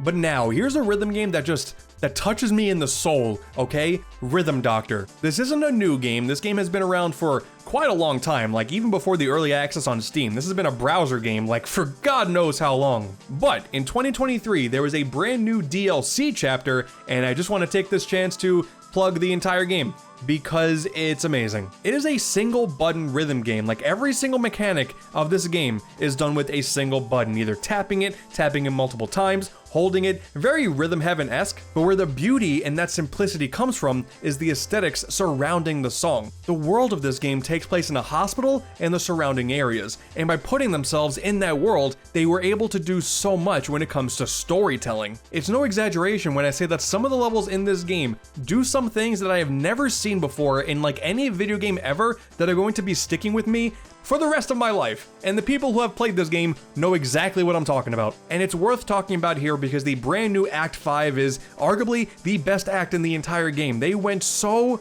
extra with this act. It is nuts, it is insane, it is so good, the music is fantastic, the final stage is jaw-dropping. Just play Rhythm Doctor, okay? It's an incredible game. It's probably on sale all the time because it's on Steam. Just play it, okay? Just play it and thank me later. So I didn't really play a ton of my PS5 in 2023, and I was almost gonna pass Humanity up because this console was already kind of collecting dust on my shelf, but I'm really glad that's not the case because, man, Humanity is like a throwback to this weird era of PS1 puzzle game like Intelligent Cube that I've been missing for so long, and I love it. Currently, this is PlayStation exclusive, and I'm actually kind of happy about that because this really feels like that type of game that I've been missing from PlayStation for so long. So you play as like this dog god, right? And then there's this whole string of people that are just walking around aimlessly, and kind of like Choo Choo Rocket, you can place these things down to guide them into the direction that you want. And with this, you get to just solve a ton of puzzles. You can do some swimming, you can jump into the people if you want to be one with them, because why not? Every level just takes place in the sky because of course it does. Part of me enjoys this game because it's just an ingenious puzzle game, but another part of me really just loves the fact that this feels like a spiritual successor to a PS1 hidden gem that you haven't heard of that only released in Japan. Like, it just has that vibe, okay? So if you really like that vibe, then Humanity is definitely worth a shot. Hey, look at that, another puzzle game. Just a great year for puzzle games all around. Just for really weird ones, man, because like Patrick's Parabox, this is another one where the programming must have been insane. On the surface, it looks like a very typical block pusher, but you just look at it for more than 5 seconds, you can tell that there was a lot more than that. For a lot of these squares, not only can you push them, you can go inside of them. You can push other blocks inside of them, you can go inside of other blocks that are inside other blocks, and it's like this weird infinite recursion of blocks, and it really changes your perception of what is possible with a basic block pusher like this. I haven't been this stumped with a very simple on the surface puzzle game since Baba Is You, which is one of my favorite puzzle games of all time. Not to take anything away from the previous puzzle games I mentioned in this video with Cocoon and Humanity, because those games obviously have their strengths, but when it comes to just having a pure mind bender of a puzzle game, Patrick's Parabox takes the cake. It was such a shame to me that not enough people played the first Ghostrunner game, like barely anybody was talking about it, so color me really surprised that we got a sequel to it, and it's so much better. And God, man, I love Ghostrunner so much. Imagine like a modern Doom game, right? Like this first person, high adrenaline, a lot of areas where there's combat. Like imagine that style of game, but you play as a ninja and there's platforming like Mirror's Edge and it's in a cyberpunk world. So the story is really cool, the aesthetics are really cool, the soundtrack is fantastic. You have a grappling hook. Dude, grappling hooks need to be in more games.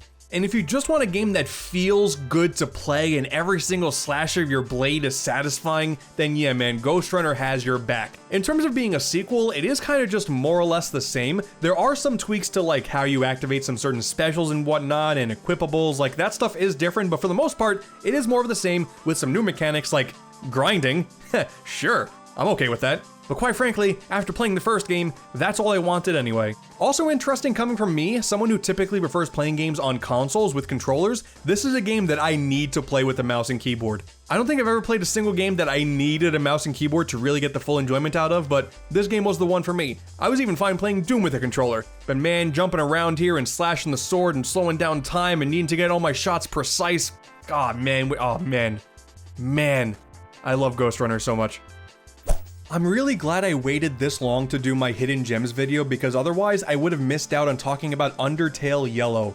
because wow, this fan game that is completely free has been in development for like 8 years, and somehow I had zero idea of its existence until it released. I don't think it's much of a hidden gem. Like, I'm sure most Undertale fans know about it now, so it's by no means really a hidden gem, but because it released so late in the year, it's already going to get overshadowed by games that are going to release in January of 2024, so hey, this is one of the best games of the year. Undertale Yellow blew me away, and it's nuts that it's free because it should cost money, because it should be canon. Similar to the base Undertale, this is an experience best to going in by knowing very little, but what I will tell you is that it's amazing just how high quality this is. I'm aware there is quite a substantial Undertale fan game scene out there, but no fan game comes close to the dedication to making a story filled with characters and brand new mechanics, so well fleshed out, and also having them make sense to the canon that the base Undertale game established. Like, you could really tell me that this game is a genuine prequel to Undertale and it's an official thing, and I would believe you because it really deserves it. It's a full-length adventure that's like 6 to 8 hours long, but there are also multiple pathways. You get to do the pacifist run, a neutral run, a genocide run. There's even a 4th ending that's also really good. There is so much more Undertale Yellow content that goes into all of the finer details of what this package offers, but man,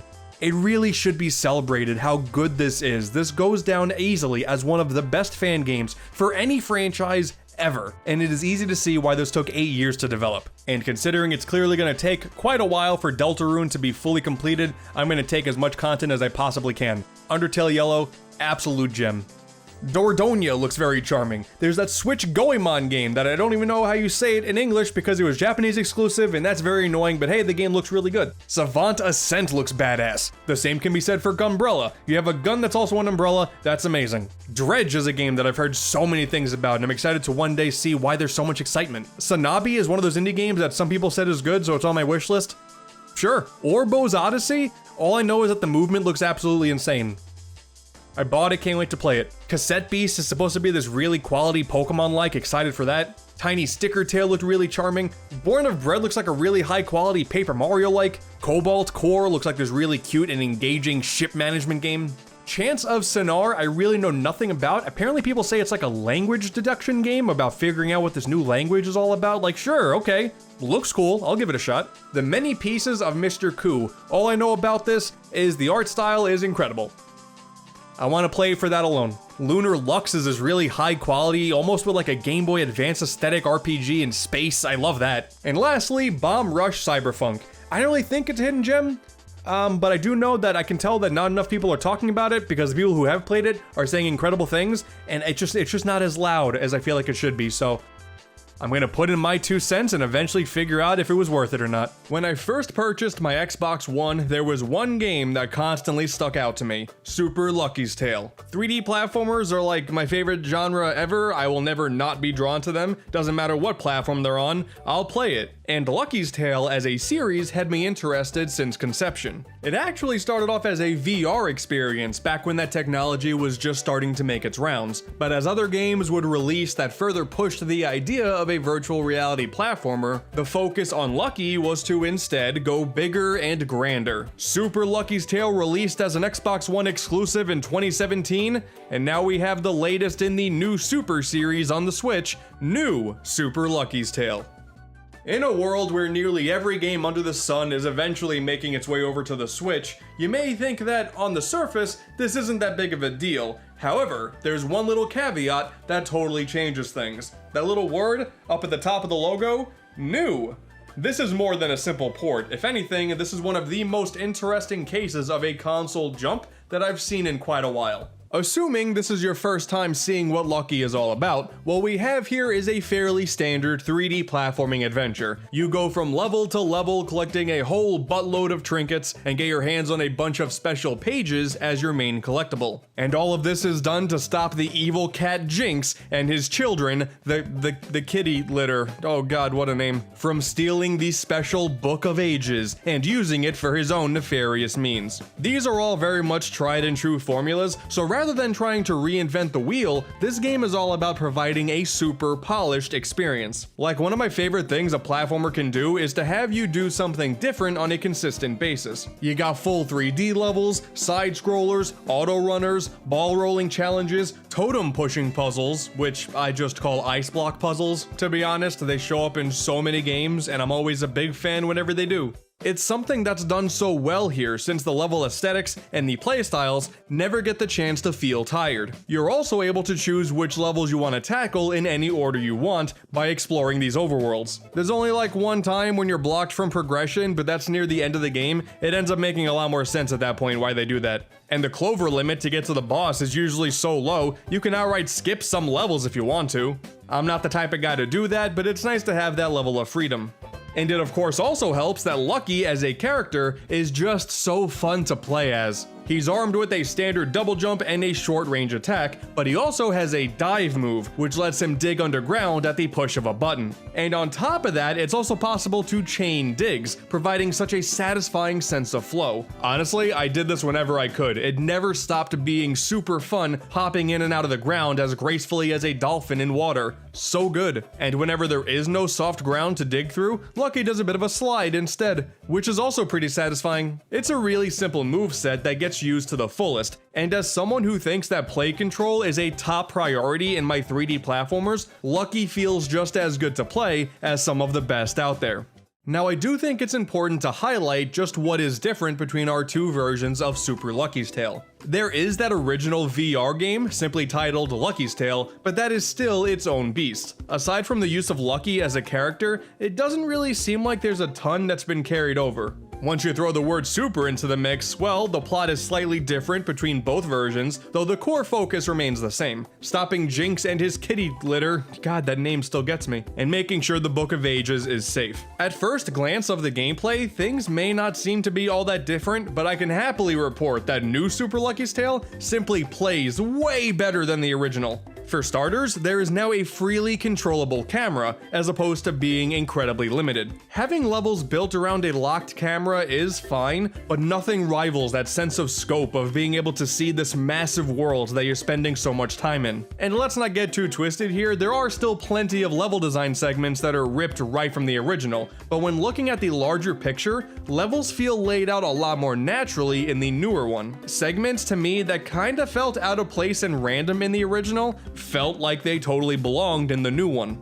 A lot of this is based on the upgraded art design as well. Many areas that were pretty devoid of anything interesting within the environment have gotten a complete overhaul. Sure, the original still looks really good at times, but new Super Lucky's Tale definitely looks better overall. Content that was also DLC in the original finds itself right in the main adventure now too, with plenty of additions, which is really nice. I made sure to give myself some time to play both of these games back to back, and by doing so I got to see just how much of an upgrade Playful Studios was working towards with the Switch version. The heart of a great game is there on Xbox for sure, but it almost feels like an unfinished prototype, a game that needed some extra polish to really make great, which is what we now have on Switch. Also now there's unlockable costumes, which wasn't in the original version, and quite frankly, that alone makes this upgrade worth it. Now I'm no stranger to platformers, dare I call myself a platformer connoisseur, if I really want to sound obnoxious. But there are elements of this genre that I do value above others. I think I know what I like the most out of a platformer, like charm. If we have charming worlds with charming characters in them, I'll play whatever you throw at me. Like, look at these redneck worms. Nay, schnickle worm, weebishny wibble. I'm all in! The characters in these worlds are pretty fantastic. A group of wrestling yetis, one of them very much clearly being a parody of the Ultimate Warrior and Macho Man, appreciate that. Just the most adorable ghosts that want to run a successful carnival. There's this bunny rabbit that starts giving you really deep life advice. That's not even a joke, this is actually good advice. Helping all of these characters out is a joy within itself. Anything to help overthrow our evil garlic overlords. If there's anything that really stands out as a downside, it's the difficulty. There were some technical issues back at launch, but Playful is addressing them with patches, so that's not really much of an issue anymore. This is far from a difficult game, not as if that should be a surprise. Each level has 4 clovers to collect, and I usually got them all on my first time through. There was this one level in Gilly Island where I spent like far too long trying to find one of the letters that spelled out the word lucky, and it was different than where the letter was placed in the original version, which boy, that was really fun. I always felt that if a platformer emphasized fun game mechanics, it doesn't necessarily have to be hard. AKA most recent Nintendo platformers. The bosses don't really pose much of a threat either, so that would have been nice, but at least they go by so quickly, we can get back to the actual running and jumping in no time. That being said though, there is a final area that you have access to after beating the story. Lucky's home, Foxington. Here we have a handful of brand new challenge levels, all of which have like a 1980s aesthetic and a basic tube TV filter. Okay, yeah, sure, I am all about this. Especially if you do this in the workout routine outfit, there's really no other way. These levels aren't super challenging, nothing comes close to Champion's Road in terms of difficulty, but this is still where my skills were put to the test the most. And sadly, the biggest blow of them all is once you complete everything, nothing happens. Yeah, for being a collectathon, there's really nothing incentivizing 100% completion, and that kind of stinks. If we're gonna look at this game as being all about the journey and not necessarily the destination, then sure, it's fine, but I do wish there was still something here as a reward. Didn't make the 5 to 6 hour adventure any less of a blast, so that's nice. New Super Lucky's Tale is ultimately just a super charming and easygoing 3D platformer that actually has me feeling a bit nostalgic. I know I'm not the only one who is hugely nostalgic over the GameCube and PS2 era of platformers, where we had many original ideas with solid production values, but they just couldn't live up to the big boys. Sometimes an original idea was more enjoyable than having a super polished one. And it is so satisfying to not only have a modern equivalent of that, but it's also really nice being able to pop this game in and do some simple platforming without a care in the world. The developers at Playful Studios truly care about this character they created, otherwise they wouldn't have spent all of the extra time to clean up their previous work. Let's be honest here, say what you will about the Xbox, but it's hard to see it as a home for the cute and colorful platformer. Dare I say, with new Super Lucky's Tale on the Switch, Lucky feels right where he belongs, and I am very excited for the team's bright future. This was actually the exact type of game I've been itching to play. If you're a big fan of fully explorable 3D worlds that are cute, colorful, and charming, and they're not going to cause too much stress on your life, this game is absolutely worth a shot, even if you did play the original on Xbox One. This is simply the best that Lucky has ever been. The Nintendo Switch has been out for over a month now, and I can't speak for everyone else, but I've been having a great time with this console. Sure, it helps that Breath of the Wild is one of the best and most successful games that Nintendo has ever produced. And hey, Bomberman Rising from the Ashes is nothing to scoff at either. But actually, a great source of my enjoyment has been from the Switch's eShop. And so, for my very first Nintendo Switch video, I wanted to do something a little bit different. You see, one of my favorite things that Nintendo has done lately has been the eShop, particularly on the 3DS, with just a bunch of great indie games that came out at a pretty steady pace. And basically being dead set in the middle of new console hype, I picked up nearly every worthwhile downloadable game that was on the Switch's eShop. So hey, if you're done with the likes of Zelda, Bomberman, I don't know, even Lego City, here are 5 Nintendo Switch eShop games. First up is a little title that Nintendo themselves actually published, Snipperclips. Now this one really came out of nowhere, and thanks to its cute art style and it seemingly being the only game at launch to really take advantage of each Joy-Con being a separate controller for co-op, it actually made for a pretty great first impression.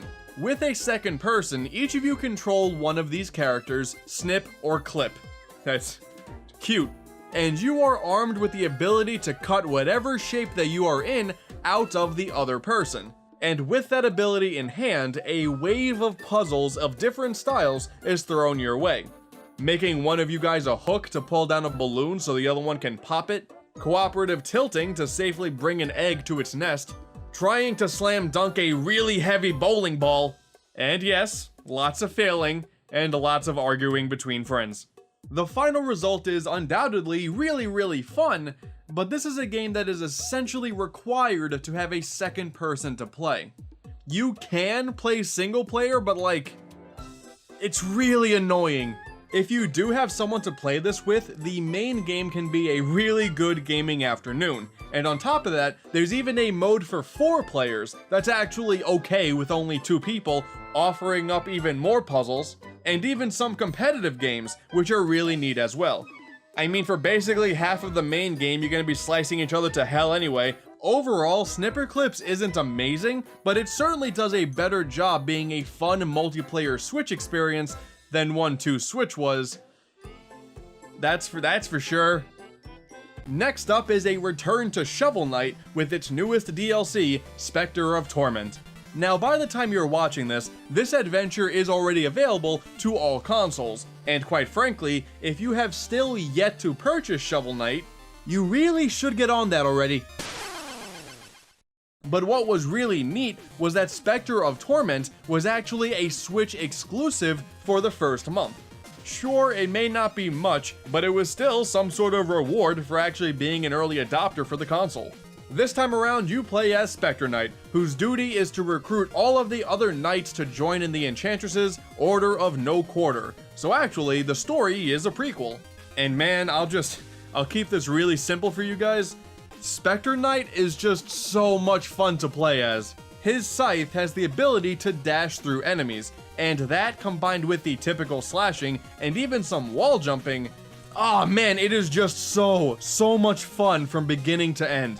There's even a totally new and remixed soundtrack from the original composer Jay Kaufman, and it is so good. In line with this mode's release, Shovel Knight did go up in price from $20 to $25, but with currently 3 full campaigns, some extras like amiibo support and a mission mode, and even more content to come, this is still one of the best values in modern 2D platforming. This was also the debut of Body Swap mode, so now you can make all of the knights female. I mean, really, it just changes the sprites and like a little bit of dialogue, but it's amazing.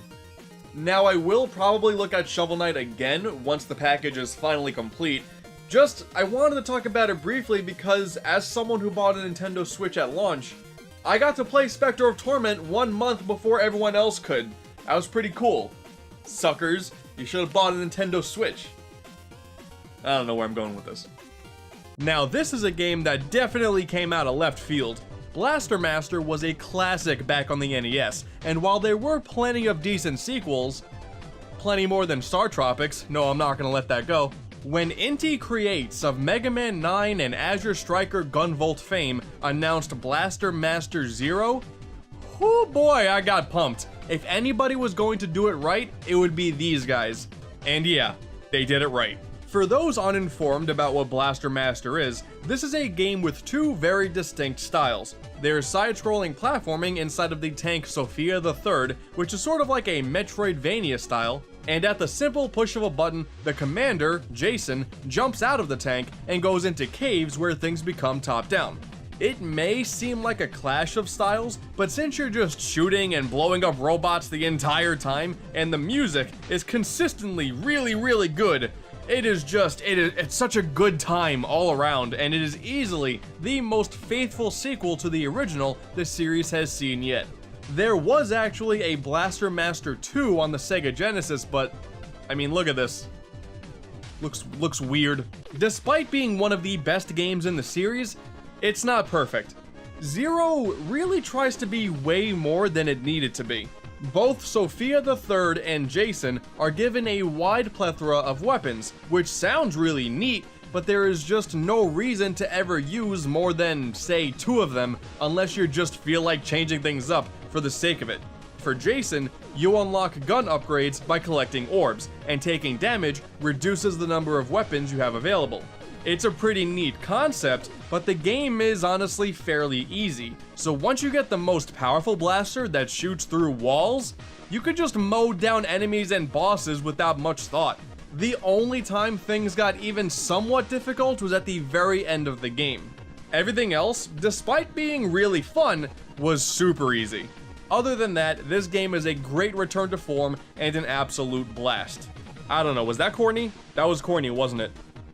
Alright. Essentially an enhanced port of Fast Racing Neo on Wii U, here is Fast RMX. I'm like 95% sure that's supposed to stand for remix. Basically, if you're out there clamoring for a new F-Zero, this is the next best thing. Fast isn't just the title. This game goes very, very fast. And not only do you need to safely get to first place, you also have to collect these orbs to fill up a boost meter, as well as swap between two colors to activate boost floors and ramps. Your mind needs to be moving at all times to even consider completing the track, let alone coming out on top. And combined with the graphics that are like way, way too good and need to be kinda seen to be believed, man, this game is just pure fun. There's a sense of flow that you get when you really get in control of your car and you nail boosts and turns perfectly. And naturally, there's an online mode for this as well, a must-have for a game like this. The only thing is, it's not all new content. Most of it is coming from the Wii U game.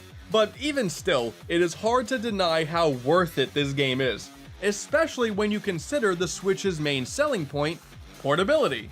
So not only does this game already look and play outstandingly, it's also technically the most impressive portable racing game ever made. And hell, if anything, as far as I'm concerned, these are the guys who should work on the next F-Zero game. The games are already gonna get compared regardless of developer, so just make it easy for everyone. New F-Zero is a blatant ripoff of Fast RMX, I can see it now. Last up, we have the most recent digital sensation, Snake Pass, a game composed by David Wise of Donkey Kong Country fame. If that's not enough to sell you on it, I guess I can talk about the game itself. So this one is certainly interesting. It is a puzzle platformer, I guess? You control this snake, named Noodle, that's adorable, and you traverse these tiny sandbox areas to collect a bunch of stuff, move on to the next level, and do it all over again. The kicker though is that you have to think like a snake. See, if you just accelerate and don't move, you go super slow, but you start slithering back and forth and hey, look at that, look at him move! There are also these bamboo canes all over the place that you can climb by twisting yourself around them, which is done by properly raising or lowering your head, basically the equivalent of a regular platformer's jumping. With such an original control scheme, you gotta keep your mind active the entire time, and safe to say that it is a very original idea, executed really well, almost too well. The game is designed around this concept perfectly, but I'll be damned, it gets awfully frustrating at times. One false misstep and hey, back to the checkpoint for you. The camera can be a complete pain too, look at this. Ultimately, these are fairly minor annoyances, and aside from those, this game is worth playing just for the unique style alone. And hey, it helps that graphically, it looks really good too. When I first saw this game, I thought it would be some random, crudely done platformer just to be like, hey, we have Yooka-Laylee coming out, here's another cutesy character. But you know what, I'll be damned. The team at Sumo Digital, they did a great job. Also, once again, David Wise composed the soundtrack. You may as well buy the game just knowing that. And sure, none of these games match the scope of Breath of the Wild, obviously, but it doesn't matter. I put more time into the Switch in the first month than I initially thought I would, and with plenty more indie games that have been announced, and of course the inevitable lineup of first-party games, I think the Switch is gonna be a-okay. So last year I decided to take some time out of my schedule to shine a light on some Switch games that you really should play, but likely haven't yet. The reception for that initial list was super positive, and a lot of you added some certified classics to your backlog, and that's pretty awesome. Quite frankly, the fact that as many people knew about CrossCode as you did warmed my cold, bitter heart. That game is... that game is incredible. And a follow-up to that previous list, some of you may remember when I talked about Toree 3D and its sequel. Those became pretty famous for being these cute little cheap 3D platformers. If those games caught your eye, you would be happy to see that that developer has also since dropped a short Super Nintendo themed vertical platformer called Beanie and a short N64 themed collectathon called Super Kiwi 64. Figured I would mention them here because neither one will really take you more than an hour to complete, but I just love high quality, bite-sized experiences like this, and there are so many on the Switch. No matter how niche a game may seem, the cream will always rise to the top. And yeah, not much has really changed. You know, a year has passed and a lot of games have come out, but I still spend far too much time and money from my life playing those Switch games. There's a lot. I've been playing a lot of Switch games. You want to know one of the best parts about the Switch? It doesn't matter how many people swear on their lives online that we're nearing the end of this console's life. Doesn't matter, there's still a ton of games coming that all look great. But also that means a ton of indie games that are gonna go under people's radars, and I ain't having it. So if you're one of those people who's struggling to find games to play in between the big releases, well, don't worry, I got your back. Here are even more games that have defined my time with the Nintendo Switch. If you watched the first episode and agreed that we need a lot more low-poly, fast-paced, bite-sized 3D platformers, well, first off, you got good taste. You're looking beautiful today, by the way. But second off, Lunus is perfect for you. It's very rare that a game will show up and leave as strong of a first impression as this one did to me. The aesthetic is incredible with its pixelated look and landscapes just filled to the brim with every single color imaginable. The soundtrack is bright and bouncy, always like that for my platformers. And most importantly, it feels great to play. You run, you jump, you got a spin attack, which doubles as an extra jump, Mario Galaxy style, and you get thrown into these surprisingly vast levels with the goal of collecting every shiny trinket you can, and even speedrun it if you so choose. And definitely go for that too, because there is a neat little secret at the end of the game to reward you for your troubles. There is some pretty nifty lore to dive into with this one, and it's definitely a fascinating plot, but I'm gonna be honest, that's not why I'm here. Bro, there's a music-themed level where the platforms move to the beat. You win a Game of the Year nomination on that alone. This is one of those adventures that hits the ground running, never once fumbles, and will easily pull some "damn, that was a good ass stage" lines out of you during your time with it. It's only $5, it lasts about 2 hours, you can play as Toree. You see, this is what we call a comeback. Lunus is an easy recommendation. And for the love of God, more low-poly platformers please. I will buy all of them. I never had cozy spiritual successor to Nintendo's Cocoon franchise on my bingo card, but damn it, here we are. Now I'm sure this can't be the only game to mimic that style of the fairly forgotten Nintendo puzzle game, but Spin Frog all aboard the Frogcopter honestly is kinda better than the Big N's own attempts. The premise is simple. You're in a constantly spinning ship and the challenge is to get good at constantly threading the needle to get around corners, avoiding walls, collect some items, and use those collectibles for some customization. Some of the stuff that you would expect out of a game like this. You do get some fancy little gimmicks from time to time though, like needing to deliver ice cream to people. Adorable. It's a gameplay format that maintains a perfect challenge, but man, the game's style is remarkable too. The color choices and the often crayon-drawn look of the characters, the dialogue that Garu and Bauf, great, is always endearing, especially when you run into other characters like Tilly, the socially anxious cat. Bro, that's relatable, I get it. I love the Cocoon games, but I really think this is my favorite form of that idea. The GBA titles are great, but being restricted to a D-pad can be a bit frustrating, which is remedied with the GameCube game Cocoon Squash, but that game introduces a bunch of gimmicks that come up at a pretty quick pace that are fun, but Spin Frog remains a more simplistic take on that idea, and it results in a more consistent experience. Plus, anytime Nintendo refuses to make a sequel to one of their own IP and an indie dev comes through to fill that void, you got an easy fan with me. Hardcore Switch fans know that if you do enough digging through the console's library, you can find a whole lot of games that would be classified as, quote, anime trash. And while Metallic Child looks like it may give off that vibe at first glance, and like the girl who streams the action for her audience and begs you to be a part of it sort of works towards that case, I can see that. In actuality, this is a high-action, roguelite adventure with a sort of Mega Man-styled progression system by having 8 levels to choose from the very beginning, with each boss giving you a unique weapon. You're constantly just running into a new room, you beat up a bunch of robots, you get graded by how well you did, and if you're lucky, you get some temporary upgrades to help you out for the immediate future, or, change up your weapon type entirely to discover what works best for you. It's a really straightforward idea, but it ends up being satisfying trying to constantly go for high ranks so you can always get those high rewards, as well as always running the knife's edge of using some more powerful moves that take up some battery versus simply learning how to mash buttons real quick and get out of the way when necessary. And then if you die, well, GG. Try the level again. Idiot, it's a roguelite. I was kind of worried that this was going to be one of those cases of too much style and not enough substance, but I really enjoyed my time with Metallic Child. And plus, look at some of the customization options. I'm always a fan of these. The main character, Rona, is pretty adorable, let's be honest. Wait a second.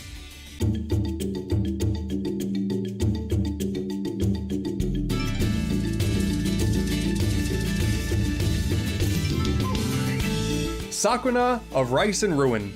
is kind of a farming sim. Whoa, wait, hold on. Okay, so I get it, like farming sims have become a bit of an easy thing to rag on, I understand. I am personally glad that fans of that genre have so many options now, though I won't lie and claim that I'm one of those fans because I really don't care. To Sakuna's benefit though, the farming is fairly simplistic, as it's a combination of learning how to grow the best rice possible and basic area maintenance around that garden. The important part though is the benefit to good rice is that it's gonna buff you up for the real meat of the game, an excellent side-scrolling platformer beat 'em up. Oh my god, it's so much fun. The movement feels great, nailing your attacks feels great. You got this grappling hook with a bunch of utility. This is so good. And the music, oh my god, the music is fantastic too. It ends up building up this great dichotomy where you want to just be stronger to take down the ever-growing threats that block your progression and master your brand new moves that you keep learning at a consistent rate, and you get to use your peaceful time to take a breather, hang out with your friends, and plan out your next rice crafting strategy to get the maximum output for said upcoming battles. And it all takes place in the same day-night cycle too. You gotta pay attention to that, as well as the weather, to not be stuck with the stronger enemies at night or let the rain come in and drown your crops. It really works so well. It's such a cohesive system. And Sakuna herself, she's just a great character. This spoiled brat of a harvest goddess who was just banished to the Isle of Demons after accidentally causing chaos in her homeland. So throughout the story, you get to see her grow as a character, as a warrior, and as a harvest goddess. Dude, this is a culmination of ideas that should be weaker than it is, but Of Rice and Ruin is truly something special that everybody should give a shot. Even if you're tired of the farming sims, trust me, I get it. Even if you're not a fan, this is one of the good ones. Further proof that cheaper, simplistic platformers can be an absolute blast, Dadish is pretty awesome. Now, I am kind of cheating here. There are currently 4 titles in this illustrious franchise. We have a straight up trilogy with Dadish 1 through 3, as well as Daily Dadish, which, yeah, this one's a bit strange, but the main gameplay loop is exactly the same in all of them. You play as Dadish, the dad radish, and all of your kids run away and get lost. In each and every game, you know, parenting, it's a tough thing. Thank God though that each individual one is just chilling out at the end of a simple platformer gauntlet. Phew. Yeah, there's really no frills to these. You got a jump button, and if you're feeling spicy, a double jump as well. And that's about it. It's solid enough platforming, but probably not super compelling yet, right? Okay, well, what if I told you that all of the kids are sassy and hilarious? Hi, Dad, are you about to tell me to come home? Yes, I've been very worried. Oh, me too. What do you mean? I'm constantly and deliberately putting myself in terrible danger. I pretend I'm doing it for the thrills, but really I just want attention. Neat. Oh, that was it. Bye then. You mean to tell me all I gotta do is be decent at a platformer and every level rewards me with a hearty little chuckle? Oh, sign me up. Especially when sometimes you get a screaming possum instead. Oh my gosh, each title in the trilogy is more or less the same. There are some different themes and stage hazards, you know, the usual stuff. Nothing dramatic to set each apart. Except for Daily Dadish, which has 365 levels in it, but you're only allowed to do 1 a day. That's very strange. I mean, there's a reason why Mario never attempted this idea, you know? But hey, you know what? After a great trilogy, the more Dadish, the better. Even if it's for only like 2 minutes a day, every single day, for an entire year. Okay, yes, I'm cheating once again, bringing up multiple games for one entry, but I can't miss an opportunity to give a massive shout out to DYA Games, a developer dedicated to making modern, retro-feeling games with some of the best detailed sprite work in the entire indie scene, in my opinion. Every one of their games exudes this incredible style featuring SNES or even PS1 era sprites with great shadows and lighting effects, and of their currently 5 released titles, no 2 play the same. We got a space shooter color matching combo with Super Starpath, an intense gallery shooter with Bot Vice, this nifty breakout clone with some close combat and even co-op as an option with Strikey Sisters, an atmospheric psychological horror mystery Viviette, and finally a more action-y combat-focused horror adventure with Evil Tonight. Admittedly, of this group, Super Starpath is just kind of okay, but it is their first game to be fair. The remaining 4, on the other hand, all excellent. They're each only a few hours long, they ramp up challenge at a really solid pace, they encourage replayability for things like points in the case of Bot Vice,